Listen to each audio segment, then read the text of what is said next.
Colleen Stan was born on December 31st, 1956, in Oregon, USA. When she vanished, she was just 20 years old, still so young, with her whole life ahead of her. On May 19th, 1977, Colleen decided to hitchhike from her home in Oregon all the way down to Northern California. It was a long trip, about 600 miles, but she was making the journey because she wanted to surprise her friend for their birthday. It was meant to be a kind, thoughtful gesture. By the afternoon, she had already made it more than halfway. She was in the small town of Red Bluff, California, and at that point, she figured she had maybe 2 more hours of traveling left to go. Now, Colleen was no stranger to hitchhiking, and she wasn't careless about it either. She was actually really careful about who she chose to accept rides from. If someone made her feel uncomfortable, she had no problem turning them down. That afternoon in Red Bluff, she'd already rejected 2 different drivers, and then a young couple pulled over. To Colleen, they looked totally normal. Safe, even. The woman, Janice Hooker, was sitting in the passenger seat holding their 8-month-old baby. Her husband, Cameron Hooker, was behind the wheel. Seeing them together, a family with a baby, made Colleen feel at ease. She thought, yeah, this feels okay. This one is safe. But the truth was, she couldn't have been more wrong. At first, the ride felt uneventful. There wasn't much conversation happening in the car, but honestly, Colleen didn't think much of it. There could have been a bunch of reasons for the silence. After all, they didn't know each other. There weren't really any shared stories or topics to break the ice. Maybe the couple was just shy or socially awkward. Or maybe they had just had an argument before they picked her up. It's not unusual for silence like that to feel normal during a long drive with strangers. At one point, they pulled over at a gas station. Colleen got out to use the restroom, and it was there, just for a moment, that she felt something was off. A gut feeling. That small instinct inside her said, maybe don't get back in the car. But she brushed it off. I mean, the couple had a baby. They seemed harmless. So, she ignored that feeling, got back in the car, and they continued driving. Not long after, Cameron turned off the main road onto a quiet, deserted dirt lane. It was the kind of road where no one else was around, just trees and open land. Once they were far enough in, he stopped the car, turned off the engine, and that's when everything changed. Janice got out of the car, holding the baby, and then Cameron turned to Colleen in the back seat. Without warning, he blindfolded her, gagged her, and handcuffed her. She was completely caught off guard, unable to move or scream properly. Then he picked up a small wooden box, one that had been sitting right next to her the entire ride. She hadn't really paid attention to it before, but now he placed it over her head. It was tight and heavy, enclosing her in darkness and silence. Just like that, Colleen was trapped. She lay there in the back seat, handcuffed, gagged, blindfolded, with a wooden box on her head, while the engine started back up. Cameron drove them back down the hill and eventually to his home in Red Bluff. Once they arrived, he led her down into the basement. There, he stripped her of her clothes and forced her to stand on top of an icebox. He chained her wrists to hooks hanging from the ceiling, keeping her arms stretched above her head. Colleen was terrified, confused, in total shock. She began screaming. What else could she do? But Cameron didn't care. Instead, he grabbed a whip and began to punish her. That night, in that dark basement, Cameron tortured Colleen for hours. Eventually, he left her there, still blindfolded, still chained, though he did place a crate underneath her so she could at least sit down. All the while, Colleen's friends and family had no idea what had happened to her. They still thought she was out hitchhiking to Northern California. The plan, or so they thought, was for her to drop in for a birthday dinner, spend a little time there, and then come home. But here's the thing. The friend Colleen was planning to visit didn't even know she was coming. It was meant to be a surprise. So when Colleen didn't show up, they didn't raise any alarms because, well, they weren't expecting her. Days passed. For whole days went by with no word from Colleen. That's when her roommates started to feel like something was off. She said she'd be back by now, but no one had seen her. No one had heard from her. So finally, they reached out to her parents just to check in, just to see if maybe Colleen had stopped there on her way back home. That was the moment people started to realize Colleen Stan was missing. As soon as Colleen's parents realized she hadn't come home, they didn't waste a second. They jumped straight into their car and started driving, literally covering the entire stretch between Oregon and California, about 700 miles, just hoping, praying, to find some sign of her. They stopped in towns along the way, asking around, checking every possible place she could have been. Of course, they also contacted the police. But the truth was, the authorities had absolutely nothing to go on. No leads, no witnesses, no sightings. It was like Colleen had vanished into thin air. And that was the scary part. She really could have been anywhere between Oregon and California.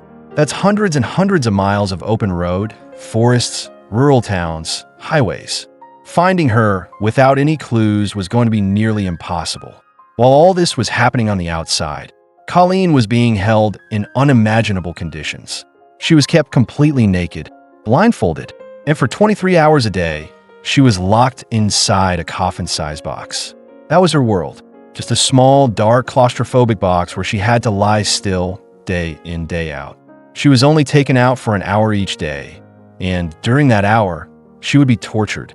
Sometimes she'd be given a little food, but most of the time, that hour was filled with fear and pain. Meanwhile, upstairs, Cameron and Janice were living like nothing was wrong. Cameron went to work every single day, just like normal. And Janice stayed at home, taking care of their 8-month-old baby. From the outside, they looked like any ordinary couple, just trying to make ends meet and raise a child. But every evening, when Cameron came back from work, he would go straight down to the basement, to Colleen, and he would spend hours torturing her, taking pictures, inflicting pain, playing out some horrifying fantasy, while his wife and child were right upstairs. And this wasn't just a one-off thing. This became a routine. Day in, day out, Colleen stayed trapped in that box for 23 hours a day. And the 1 hour she was let out, it probably felt even worse, because nothing good ever happened during that hour. Back in Oregon, her friends and family were starting to lose hope. Months had passed. Nobody had heard from her. Nobody had seen her. It truly felt like she had just disappeared from the face of the earth. Her mom even did something that no parent should ever have to do. She sent Colleen's dental records to the local authorities just in case a body was ever found and they needed to identify it. That's how lost and helpless they were feeling. It was their only way to prepare for the worst. Even though deep down, they still held on to the tiniest sliver of hope that maybe, somehow, she was still out there. Back in the basement, the torture didn't stop. It kept going day after day, mostly at the hands of Cameron Hooker, while his wife, Janice, stood by and watched. Sometimes she even helped. And this was Colleen's reality for 8 full months. For 8 months, she lived in total darkness, blindfolded, naked, stuffed inside that small box for 23 hours a day. She had no idea what the basement looked like. She didn't even know what her captors fully looked like. She hadn't seen her surroundings since she got into the car on that day in May. Can you imagine that? 8 months of total blindness, not knowing where you are or what's happening around you. Then, finally, in January of 1978, something changed. After 8 long months, Cameron allowed her to take off the blindfold. And for the first time, she was able to see the basement that had become her prison. What she saw was nothing short of chilling. He led her to a small, cramped storage cupboard hidden under the stairs. He called it the workshop, but inside, it wasn't tools or paint cans. What he kept in there was a disturbing collection of BDSM magazines. He handed one to her, almost like he was giving someone a brochure. Then, he gave her something else, the piece of paper. A contract. This so-called contract was filled with twisted rules and terrifying conditions. According to the document, Colleen was now the legal slave of Cameron Hooker. But he didn't just call himself Cameron. He signed the contract using an alias, Michael Powers. The contract claimed that Colleen would now be owned by an organization called The Company, an underground network of slave owners, supposedly powerful, dangerous, and always watching. Cameron told her that this company had people everywhere, and if she ever tried to escape, they would kill her, and not just her. They'd kill her entire family, too. Colleen had no way of knowing if it was real or not. But after everything she had been through, after being broken down for months, she believed it. She had to believe it, because if there was even a chance that her family was in danger, she would never risk it. So she signed. From that point forward, Colleen was no longer called by her real name.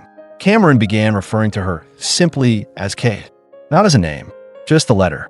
We still don't know why he chose that letter in particular. Maybe it meant something to him, or maybe it was just another way to strip away her identity. He already knew her name, but he chose to ignore it, to erase it, to dehumanize her. Colleen was forced to refer to Cameron as master. She wasn't allowed to speak unless he gave her permission.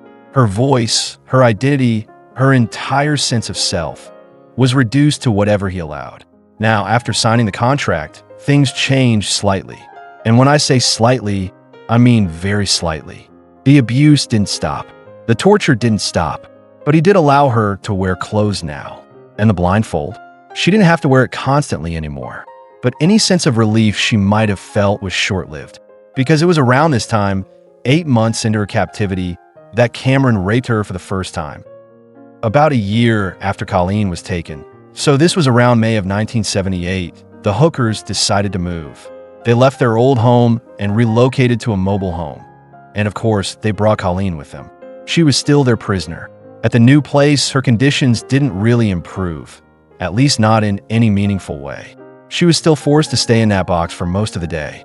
But now, the box was kept directly under Cameron and Janice's waterbed. That's where she lived. That's where she slept. That was her reality. Over time, though, Cameron started letting her out of the box a little more frequently. It wasn't out of kindness. It was because he needed her. He started giving her small tasks, like house chores and gardening. He wanted her to work for them, do the cleaning, look after things. At some point, Janice gave birth to their second child, and Cameron decided that Colleen could be useful for that too. So she was occasionally let out to help take care of the baby. Imagine that after being tortured and dehumanized for so long, she was now holding and feeding a newborn child, while still being treated like property. And then something even more disturbing started happening. Cameron had a new plan. He was building what he called the dungeon, a place where he said he'd eventually keep not just Colleen, but other women too. He wanted to expand what he'd done. He wanted to capture more victims. And unbelievably, he forced Colleen to help him build it.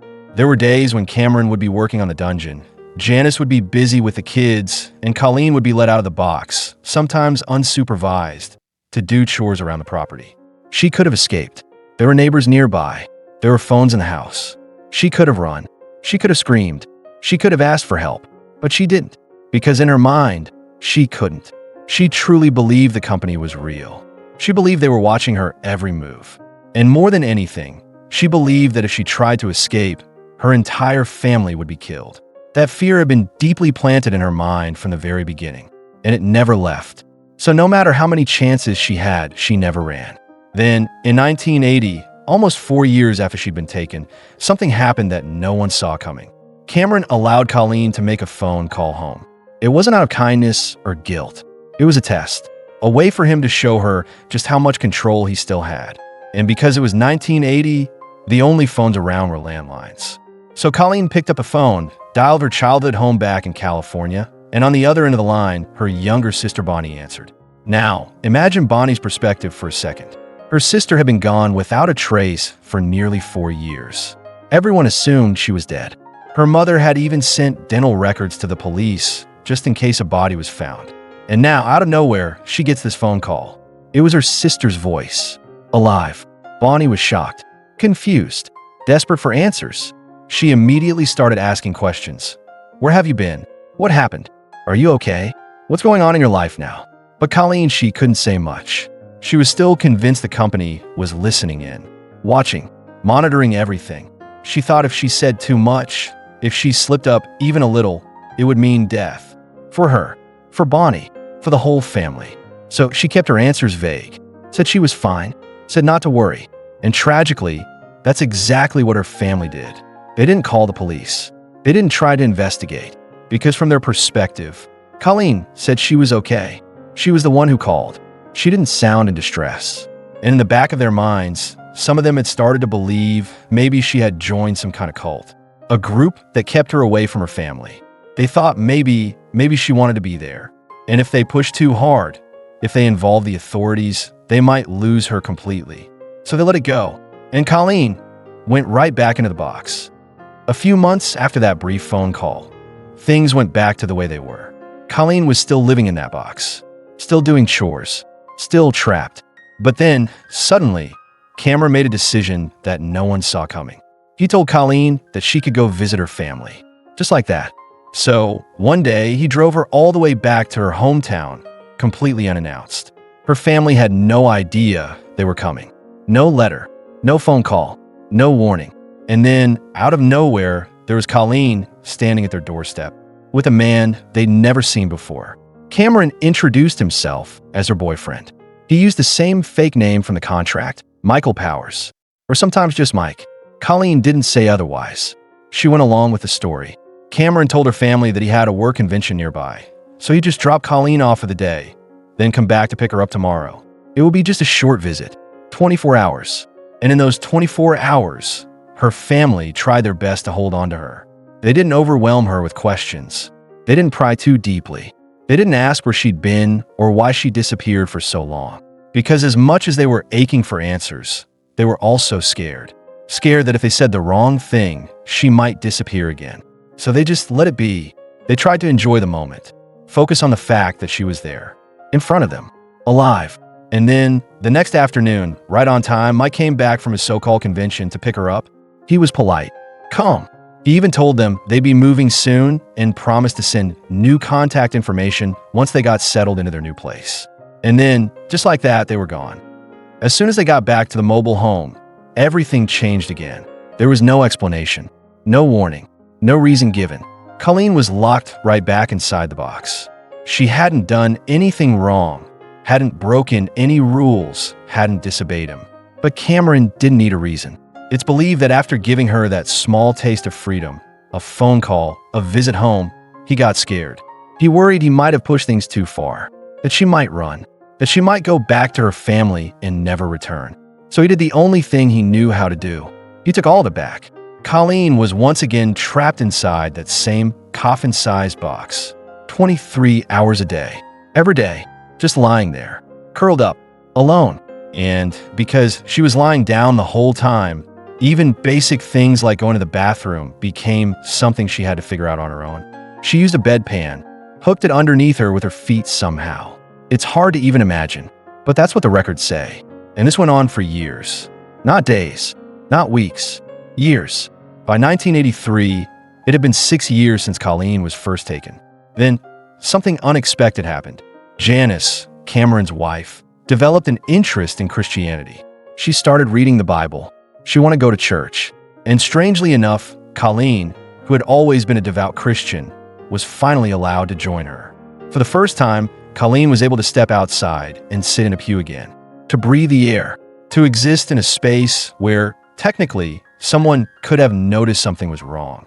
And even more than that, Cameron slowly began reintroducing Colleen to the world, to the neighbors, to the children, people who had assumed she was long gone, that she had moved away.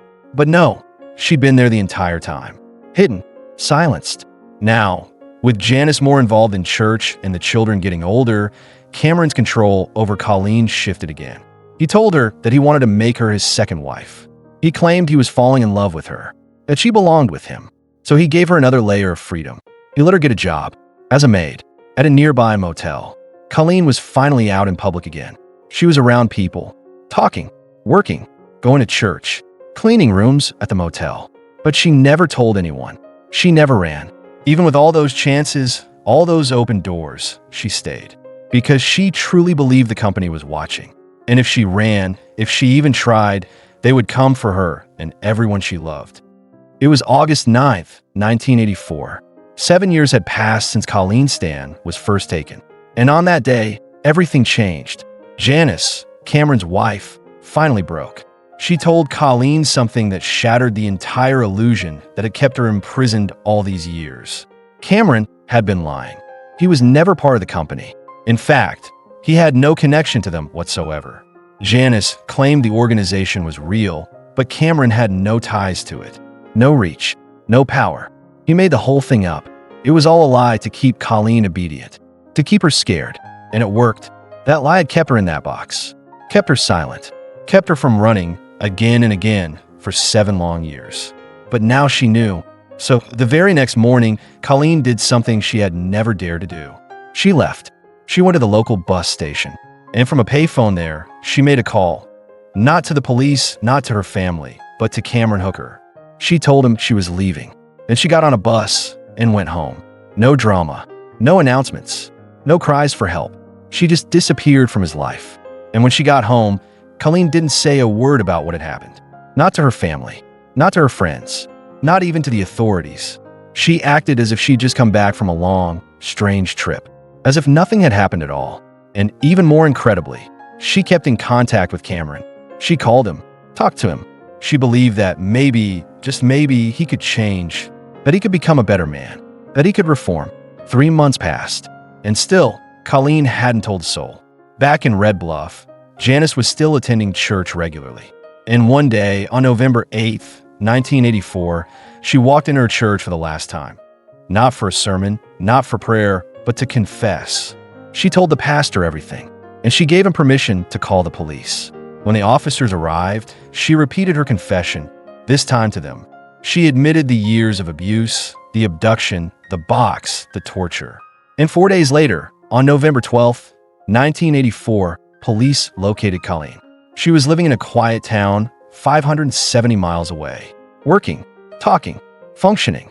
By all appearances, she seemed normal, not the broken shell of a person they expected to find after 7 years of captivity and abuse. And because of that, because of how calm she seemed, police didn't believe Janice's story at first. It didn't add up. But regardless, Cameron Hooker was arrested. And as for Janice, because she had ultimately been the reason Colleen escaped, even if it was just by telling her the truth, she was granted immunity. She made a deal with the state. She would testify against her husband, and in return, she wouldn't serve any jail time. As the trial unfolded, it revealed something disturbing. There was nothing in Cameron Hooker's past that explained this. No trauma, no violence, no criminal record. He had a normal childhood, good parents, friends, a stable home, and yet, here he was. Both homes where the Hookers had lived during Colleen's captivity were searched, and what investigators found confirmed everything. The box, the restraints, the evidence of what she'd endured. Every horrifying detail was true. When police searched the Hookers' home, they uncovered something chilling. Beneath the stairs, Cameron Hooker had stashed away hundreds of pornographic magazines, most of them violent, graphic, and centered around bondage and domination. And they weren't just for reading. He studied them, took inspiration from them, lived them. There were also photographs, dozens of them, images he had taken of Colleen while she was bound, gagged, tortured. He even had a roll of undeveloped film, waiting to be processed, full of yet more evidence of what she'd been subjected to. And when the case became public, it exploded. Headlines everywhere. The media couldn't look away. This story was too bizarre, too twisted. It sounded like something out of a horror movie, like fiction, but it was real, and the world was watching. In December of 1984, Cameron Hooker's trial began. He faced more than 18 charges, kidnapping, sexual assault, and a long list of related crimes. But in spite of everything, he pled not guilty to every single one. His defense? That Colleen Stan was a willing participant. That everything that happened between them, every chain, every gag, every moment in that box, was part of a consensual relationship.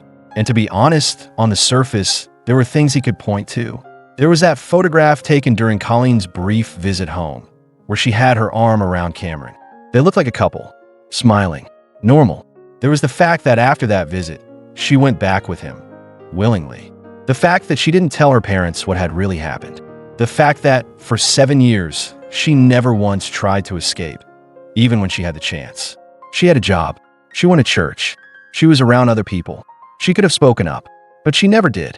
And perhaps most baffling of all, when she finally went home, she didn't run to the police. She didn't expose him. She called him. She stayed in contact with him. And to some people, that just didn't make sense. But the prosecution had a different explanation. This wasn't consent. This was control.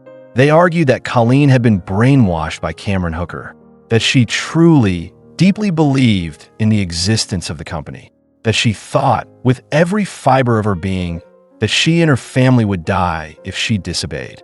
And maybe, just maybe, she had developed something known as Stockholm Syndrome. It's a psychological response where hostages or abuse victims begin to form emotional bonds with their captors. It's rare, but it's real, and it fit. The fact that Colleen stayed in touch with Cameron even after she was safe, it didn't mean she wanted to be with him. It meant she was still under the psychological grip of someone who had taken away her entire sense of reality. To her, the company was more than just a story. It was the reason she stayed silent, the reason she stayed in the box, the reason she didn't run. And the jury had to decide. Was this a case of two people in a twisted relationship, or was this a case of pure, methodical, psychological torture? In September of 1985, Cameron Hooker's second trial began. This time, the courtroom felt heavier. The world now knew what Colleen had endured. But this trial wasn't just about proving what had happened. It was about proving whether or not she had truly wanted it. And so, the very first person called to the stand was Janice Hooker, his wife. She told the jury everything. In painful, brutal detail, she walked them through what Colleen had been subjected to, not just the physical abuse, but the psychological control, the relentless manipulation. She told them about the contract, a document Cameron had taken straight out of a bondage magazine. It wasn't legal, of course, but to Colleen it felt binding. It was the moment she gave up. The moment Cameron's lies about the company fully took hold of her mind. It became clear this wasn't just about chains or cages. This was about complete, calculated psychological domination. To help the jury feel what Colleen had gone through, replicas were made. A life-size model of the box she had been kept in, under their bed, for 23 hours a day. The jury was allowed to lie in it, to feel how cramped it was, how silent, how dark, how unbearably still. Another replica was built of the dungeon Colleen had been forced to construct beneath the backyard shed, a room meant to make her disappear. Then came Colleen Stan herself. She stood before the court, and for the first time in full detail, she told the world everything. 7 years of captivity, 7 years of silence, 7 years of surviving. Her voice trembled, but it didn't falter. And after hearing her speak, after hearing her walk through every moment, there was no way it could be called consensual. Not anymore. But Cameron's defense wasn't done. They had one last card to play. They presented something that shocked the courtroom, a stack of love letters. Letters Colleen had written to Cameron. Letters in her own handwriting. Tender, affectionate words. And yes, Colleen admitted, under oath, that she had written them. No one knew about the letters before that day. Not the police, not her lawyers. But Colleen didn't deny them. She explained them. She said, the nicer I was to him, the nicer he would be back. It wasn't love. It was survival. The defense tried to argue that Colleen had once spent 24 hours away from Cameron, at her family's house, and still hadn't said a word. Surely, they claimed that meant it was all consensual. But the prosecution pushed back hard. They brought in expert psychologists who specialized in trauma and coercive control. They explained how psychological manipulation can trap someone more effectively than any physical cage. How victims can become convinced they are powerless. That any wrong move could mean death, not just for them, but for their families. They explained the depth of brainwashing, the reality of Stockholm Syndrome, and how sometimes people in captivity cling to small illusions of affection just to stay sane. This wasn't about love. This was about survival. 3 weeks into the trial, Cameron Hooker took the stand. His voice was steady, his expression unreadable. Yes, he admitted he had kidnapped Colleen Stan, but he insisted that after just a few months, she had fallen in love with him. From there, he claimed everything between them had been consensual. For 7 years, his attorney brought in their own psychologist too, someone who would argue against the claims of brainwashing, someone who tried to tell the court that Colleen could have left if she really wanted to.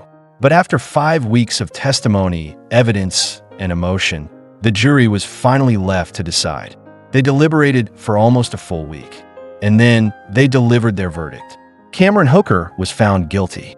As the court breathed a collective sigh, Colleen Stan quietly turned towards something she hadn't had since she was 20 years old, a normal life.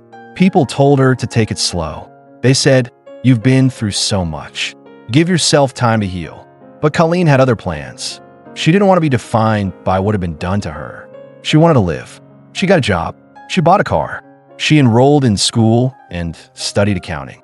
She even got married, not forever, but for a time. And from that marriage, she had a daughter, Danielle. And though the trauma never completely disappears, Colleen found her strength by helping others. She used her experience to raise awareness about abuse. She spoke out for women who had been abducted, manipulated, or broken down by fear. She became a volunteer for helplines, offering hope to people still trapped in the darkness she once knew all too well. As for Cameron Hooker, he was denied parole in 2015. His next hearing would be in 2025, though most believe and hope that he will never walk free again, because some cages aren't meant to be opened.